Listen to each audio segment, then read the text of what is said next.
Left humiliated at the altar because of her wheelchair, Eva thought her world had ended, until a mysterious billionaire from her forgotten past stormed in and carried her away. But Damien Cade wasn't just a savior, he was a ghost from her childhood, a mafia kingpin who had built an empire to protect her from the shadows. As secrets unravel and enemies close in, their bond is tested by danger, loyalty, and buried love.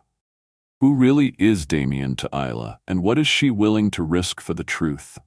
Where are you watching from? Don't forget to like, comment, and subscribe for more gripping stories. The air inside the chapel was heavy with anticipation, the scent of lilies clinging stubbornly to every pew. Isla Monroe sat at the altar in her customized white gown, her wheelchair adorned with delicate silk ribbons. Her heart pounded with a cocktail of nerves and hope. Today wasn't just her wedding. It was the proof she could be loved, truly loved, just as she was. The whispers that had trailed her all her life, about her legs, her past, her limitations, would finally be silenced. Logan had chosen her. She had finally won. But then, the silence broke. "I can't do this," Logan's voice rang out like a gavel through the hushed crowd. Every head turned as he stepped back from her chair, his face pale and stiff. "What?" Isla blinked, her breath catching in her throat. "I can't marry someone like her." His words cut through the air like shattered glass. Gasps echoed around the church. The priest froze mid-sentence. Isla sat motionless, her fingers gripping the bouquet, now trembling in her lap. The blood drained from her face. Her throat closed up, too tight for tears. "You knew," she whispered, her voice barely audible. "You knew who I was, what I was." Logan didn't look at her. "I thought I could handle it, but this isn't the life I want. I can't carry you forever." She wanted to scream, to shout, to vanish. Instead, she sat in stunned silence, her white dress pooling around her like a broken illusion. Her mind spun. People were watching. Whispers filled the space, pity and judgment coiling around her like smoke.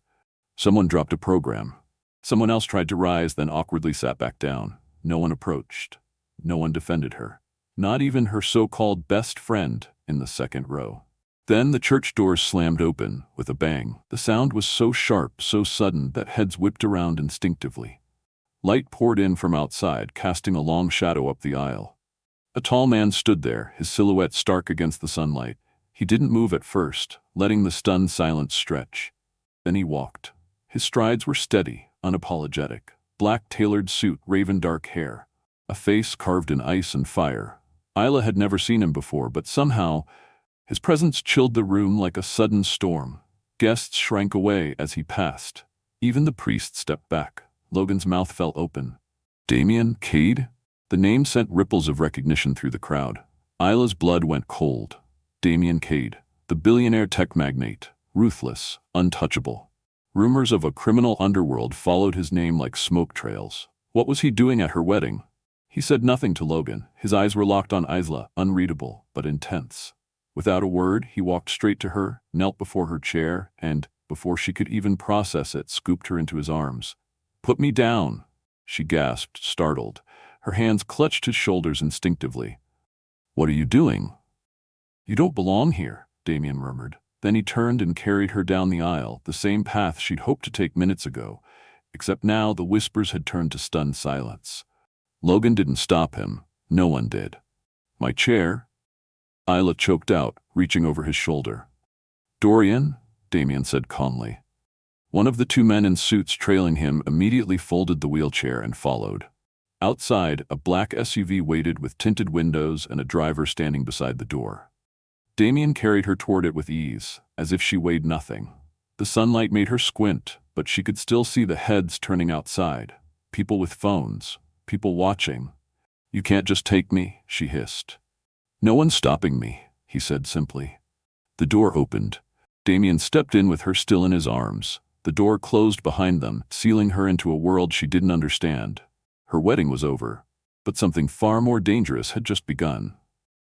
The SUV glided through the city like a shadow, tinted windows shielding Isla from curious stares and the chaos she'd just escaped. She sat stiffly in the luxurious leather seat, her wedding dress crumpled around her, the diamond hairpiece still clinging stubbornly to her curls. Across from her, Damien Cade sat like a stone sculpture, silent, composed, unreadable. The air between them thrummed with tension. "This is kidnapping," she said finally, her voice sharp despite the tremor she tried to suppress. "You stormed into my wedding and just took me. People saw." Damien didn't even blink. "And what did they do?" Hila opened her mouth to retort, but stopped. Because he was right. No one had lifted a finger. Not her friends, not Logan, not even the priest. They had watched her humiliation like spectators at a tragedy, too frozen or indifferent to interfere. "I don't know you," she said, quieter now, arms folded tightly across her chest. "I've never even seen you before today." "I know you," Damien said, his voice low, calm, but with an edge that hinted at something deeper. "That's enough, for now." Her heart pounded harder. She watched him warily as the SUV turned off the main road, heading into a wooded area she didn't recognize. The city fell away, replaced by towering trees and winding paths. "Where are we going?" she asked, alarm rising. "Home," he said. "Your home isn't my home," she snapped. He didn't respond. Minutes later, they pulled up to a towering estate nestled deep in the hills. More fortress than house. High stone walls encircled the property, armed guards stationed at the gate. Cameras tracked every movement. The gates swung open without the vehicle slowing down, revealing manicured gardens, stone fountains, and a sprawling mansion that seemed pulled from a modern-day Gothic dream. As the SUV rolled to a stop, Damien stepped out and turned back to lift her again. Hila jerked away instinctively. "Don't touch me." "There's no ramp at the front," he said simply, "unless you'd prefer the gravel path around the side." Fuming, Hila relented. He carried her up the grand staircase with surprising gentleness. The guards at the entrance didn't even glance their way, clearly trained to look away. The front doors swung open before they reached them, revealing a woman in her 60s, standing stiffly in black. Her silver hair was pulled into a severe bun, and her expression was unreadable. "Madeline," Damien said as he passed her. "This is Hila. She'll be staying in the East Wing. Prepare the suite and bring something appropriate to wear." "Of course, Mr. Cade," Madeline replied, eyeing Hila's crumpled wedding gown with a slight raise of her brow. Inside, the mansion was stunning. Cold marble floors, soaring ceilings, chandeliers sparkling like ice. Damien carried her through a grand hall into a richly decorated sitting room and gently set her down on a velvet sofa. Hila took in her surroundings, overwhelmed. "You still haven't told me why I'm here." Madeline returned with a wheelchair, hers, now polished and placed beside the couch. "We'll have clothing delivered shortly," she said. "Dinner will be ready in an hour. Do you have any allergies, Miss Monroe?" Hila blinked at the surreal civility of it all. "No. Wait. How do you even know my name?" Damien sat in a high-backed chair across from her, legs crossed, hands steepled. "I make it my business to know many things." "That's not an answer," she snapped. He smiled faintly, something unreadable flickering across his features. "Good. You ask questions. You'll need that." A chill slid down her spine. She tried to stand, but was immediately reminded of her dress. Too long, too heavy. Her hands clenched the armrests of the chair. "I want to leave." "You're safe here," Damien said softly, like that answered anything. "I was safe before," she hissed. "No," he said, eyes dark and calm. "You were alone." His words echoed louder than she wanted to admit. And that terrified her more than anything. The evening deepened around the mansion, golden light spilling from chandeliers and casting long shadows across marble floors. Hila sat alone in her suite, lavish, intimidating, too large for one person. Her dress had been replaced with soft pajamas that somehow fit her perfectly. Her wheelchair had been adjusted to match her height more precisely than it ever had before. She was surrounded by tailored comforts, yet her hands wouldn't stop trembling. She needed answers. Her fingers traced the edge of the photo frame she had found in the hallway just outside the suite. It was old, slightly faded, a group of children lined up in front of a weathered stone building, and there she was, in the front row, unmistakably her. Maybe 6 years old, small hands folded in her lap, her chair more rust than metal. But what made her throat tighten was the boy behind her. Dark-haired, solemn-eyed, his hand resting on her shoulder with a kind of fierce protectiveness that was impossible to fake. She stared at his face. The jaw was softer then, the frame thinner, but the eyes, she'd seen those eyes hours ago, in the church, in the car, here. She wheeled out of the suite and down the wide corridor, her thoughts spinning. She didn't need a map. She was being pulled by something deeper than logic. She found Damien in a private study, sitting by the fire, nursing a glass of dark liquor. When he looked up, there was no surprise on his face. "You remembered," he said. "You were at St. Josephine's," she whispered. "You were the boy." He set the glass down and nodded once. "I was. Why didn't you say anything? Why all this secrecy? The drama? You knew me, and you let me believe you were a stranger." Damien exhaled slowly, folding his hands in front of him. "Because the boy you knew doesn't exist anymore. You were better off not remembering him, not connecting him to the man I've become." Isla moved closer, stopping just across from the fireplace. "You were my friend. You carried me when the stairs were too high. You read to me when I had nightmares. You called me Cade," he said softly, the name clinging to the air like a memory half-remembered. "No one has said that name in years. What happened to you?" Her voice broke. "I was 14, he began. The director at the orphanage had arrangements with certain men. Sponsors, they called them. Rich men who wanted favors. He picked me. Said I was smart, strong, that I could be molded into something valuable. When I refused, he said he'd choose you instead. That some men preferred the helpless ones." Isla felt her stomach turn. "So I agreed," Damien continued. "I left with a man named Calder. He said he ran a mentorship program. What he really ran was a syndicate. Cybercrime, laundering, blackmail. I was thrown in and told to sink or swim." "You swam," she said bitterly. "I built an empire," he corrected, "so that I could protect you, always, from a distance." "You watched me?" He nodded. "The scholarship, the apartment, the job that happened to open up when you needed one. All the pieces that once felt like lucky breaks suddenly twisted into something more deliberate, more unsettling." "You were shaping my life," she said, her voice barely audible. "Controlling it." "No," Damien said. "Guarding it. You had no one. I made sure you'd never be at someone else's mercy again." "Until today," she said.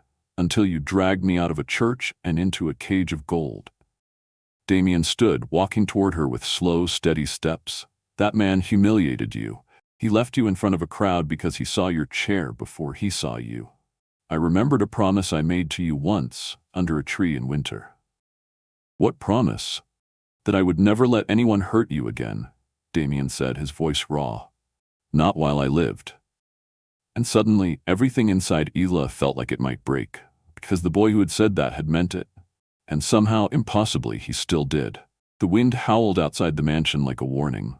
Isla sat in the conservatory, watching rain streak the glass panes, while storm clouds gathered above the hills. She couldn't stop thinking about Damien's words, about the boy he had been and the man he had become. Every part of her was torn between fury and something terrifyingly close to understanding. He had protected her, yes, but he had also stolen her agency, shaping her life from the shadows without her consent. Madeline entered quietly with tea and a soft, "He's in the command room. You should hear what's happening." Isla followed her through the hallways to a section of the mansion she hadn't seen. Damien stood before a wall of monitors, flanked by men in dark suits. On the screens were live surveillance feeds, city streets, warehouses, ports. He turned as she entered, and for a moment his expression shifted. Not the guarded mask, not the cold strategist, just a flicker of the boy she once knew. "We have a problem," he said flatly. "Rhys Calder found out you're here." Her blood turned cold. "How?" "Doesn't matter," Damien said. "What matters is that he knows what you mean to me. He'll come for you to get to me."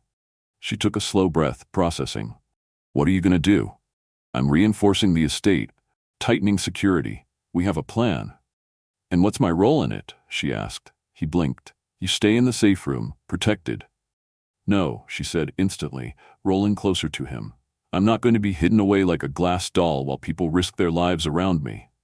"You're not trained for this." "I'm not asking to carry a weapon," she snapped. "I'm asking to be treated like a person, like someone who matters beyond needing protection. You said I was brave. Let me be brave." Damien's jaw worked. "I've spent 20 years building walls so no one could hurt you again. You think I'll just tear those down now?" "Then you've built the wrong walls," she said, "because they're keeping you locked inside too." Silence fell between them. On the monitors, storm clouds darkened above the city. One feed flashed red, a perimeter breach. Everyone moved at once. Orders flew. Men armed themselves. Damien reached for a gun, then looked at Isla. Go with Madeline. Stay safe. No, she said, her voice steel. We planned this together. We act together. A long pause. Then, slowly, Damien nodded. Fine, we go to phase 2. They moved quickly, Isla wheeling beside him through the mansion's stone corridors. She was placed in the library, large, open, with wide windows where she could be seen. A perfect trap. A decoy. She understood her role. Let them see her. Let them think she was the vulnerable one. Hidden sensors were planted. Triggers under the rug. Gas vents ready. A small communicator was clipped under her collar, linked to Damien's ear. Then she was alone. Minutes passed. An hour. Shadows shifted. The door burst open. 2 intruders. Masked. Armed. Well, one sneered. Just where we thought you'd be. Isla's heart pounded. She let herself tremble, her hands gripping the armrests like a frightened rabbit. Then she pressed the switch under her left palm. Steel shutters slammed down behind the men, sealing them in. Gas hissed from hidden vents. Panic erupted. They banged on the doors, coughed, swore. One lunged toward her. Isla didn't flinch. The gas dropped them to the floor within seconds.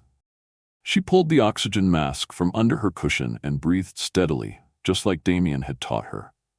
The library doors clicked open. Damien entered, gun lowered, eyes sweeping the scene. Relief and something more, pride, crossed his face. You did it, he said. You trusted me, she replied. For the first time, he said softly, I really did. And as she looked at him, this man who had ruled from the shadows, she saw not just power, but the beginning of something far more dangerous. Hope. The silence after the assault was almost surreal. The unconscious intruders had been removed, the gas cleared, and the library restored to its previous, dignified order. But nothing felt the same. Isla sat in the center of it all, her hands still trembling slightly, her heart trying to slow to something resembling normal. She had just helped capture 2 men sent to abduct or kill her. She had looked danger in the face and pressed the trigger anyway. She wasn't sure if she was proud, terrified, or both.